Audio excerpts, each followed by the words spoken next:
காதோரம் சொல்ல கதைகள் 100 இருக்கு. வானொலிக்குள்ள நாடக மேடை இருக்கு. Hello radio reels. இது ஹலோ ரேடியோ ரீல்ஸ் வழங்கும் சரியான சில்லறையை கொடுக்கவும். கடந்த 25 வருஷமா மதுரையில நல்ல பஸ் கண்டக்டர் அப்படிங்கிற பேரோட சேர்த்து அரசாங்கத்துக்கிட்ட இருந்து அவார்டும் கிடைக்க போற அந்த நேரத்துல போன செவ்வாய்க்கிழமை ஒரு பேசஞ்சர் கிட்ட திருட்டு போக தன்னோட பணத்தை கொடுத்து பிரச்சனையை முடிச்சிட்டாரு வேலுசுவாமி. ஆனா அந்த முடிவு இல்லாம பிஸி ரோட்ல போயிட்டு இருந்த 7C பஸ்ஸுக்கு வந்துச்சு இந்த வார செவ்வாய்க்கிழமை. வீட்டுல 3000 ரூபாய் ஆட்டைய போட்டிருக்கேன், ஒன்னும் பிரச்சனை இல்ல, ஃப்ரீயா விடு. இன்னைக்கு செம ட்ரீட் இருக்கு. பாட்டி பாத்து போலாம்ல. Volt lady. அடுத்தது அண்ணா நகர் ஸ்டாப்ல இறங்குறவங்க ரெடி ஆயிடுங்க. அண்ணா நல்லா இருக்கீங்களா? ஸ்டேஷன் ஒன்று கொடுங்க. அட என்ன கருணா ஊருக்கா? இல்லண்ணா ஃப்ரெண்ட் ஒருத்த வர்றான், கூப்பிட போறேன். டிக்கெட் அப்படியே லைன்ல ஏறு, ஒரு நிமிஷம் இரு. டேய் டேய் டேய் என் பர்ஸ காணோம். டேய் என் பர்ஸ காணோம்டா. டேய் தள்ளுப்பா. என்ன தம்பி என்னாச்சு?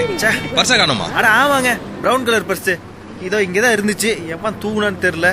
அதுல கவர்மெண்ட் கொடுத்த டிவி வித்த காசு வேற வச்சிருந்தேன். 3000 ரூபாய் இப்ப போச்சா. அது போனா கூட பரவாயில்லைங்க. மொபைல் நெட் பூஸ்டர் கார்டுலாம் வேற இருந்துச்சு. அவகிட்ட எப்படி பேசுறதுன்னு தெரியல. வண்டி நிறுத்துங்க, எல்லாரையும் செக் பண்ணுவான். எப்படி யாருன்னு தெரிஞ்சிடும். ஆமாங்க அண்ணா, இப்படிதான் போன செவ்வாய்க்கிழமையே நடந்துச்சு. இப்பவும் அதே மாதிரி நடக்குது. எல்லாம் என் நேரம். ஆல்ரெடி ஆபீஸ்க்கு லேட் ஆச்சு, வண்டி சீக்கிரம் எடுங்கப்பா. யோ இங்க பர்ஸ் காணாம போனா இந்த மாதிரி தான் சொல்லுவியா? எல்லா ஆம்பளைங்களும் ஒரு பக்கமா இறங்குங்க. பஸ் நிறுத்தி எல்லாரையும் செக் பண்ணியாச்சு, இருந்தாலும் பர்ஸ் கிடைக்கல.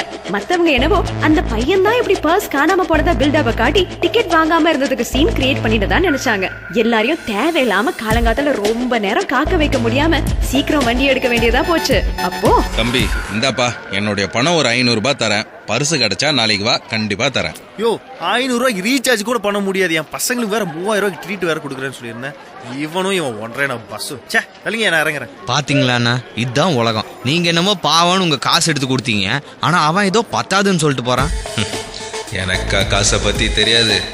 இன்னும் ஒரு மாசத்துல எனக்கு கவர்மெண்ட் கிட்ட இருந்து அவார்டும் காசும் கிடைக்க போகுது.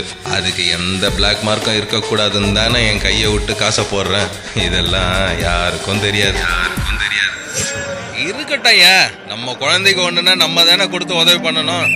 இப்படி தனக்கு கவர்மெண்ட்ல இருந்து கிடைக்க போற சிறந்த கண்டக்டருக்கான அவார்டு வர நேரத்துல ஏதோ தன்னை பிடிக்காதவங்க தான் இந்த மாதிரி செய்யறதா கண்டுபிடிச்சார் கண்டக்டர் வேலுசுவாமி. வர இருக்கிற செவ்வாய்க்கிழமையும் இந்த மாதிரி எப்படியும் ஒரு திருட்டு நடக்கும்னு அவர் தன்னோட பஸ்ல வர ஒரு என்ஜினியரிங் படிக்கிற ஸ்டூடெண்ட் கிட்ட ஐடியா கேட்டாரு. அது என்ன ஐடியா, அந்த ஸ்டூடெண்ட் தான் யாரு? காத்திருங்க, நாளை வரை. இது ஹலோ ரேடியோ ரீல்ஸ் வழங்கும் சரியான சில்லறையை கொடுக்கவும் அத்தியாயம் 2. காதோரம் சொல்ல கதைகள் 100 இருக்கு. வானொலிக்குள்ள நாடக மேடை இருக்கு. Hello radio reels. Brought to you by Aachi Masala, the mother of good taste. Powered by Imami Fair and Handsome. ஆனழகன் ஆகுங்கள் இமாமி ஃபேர் அண்ட் ஹேண்ட்ஸமுடன்.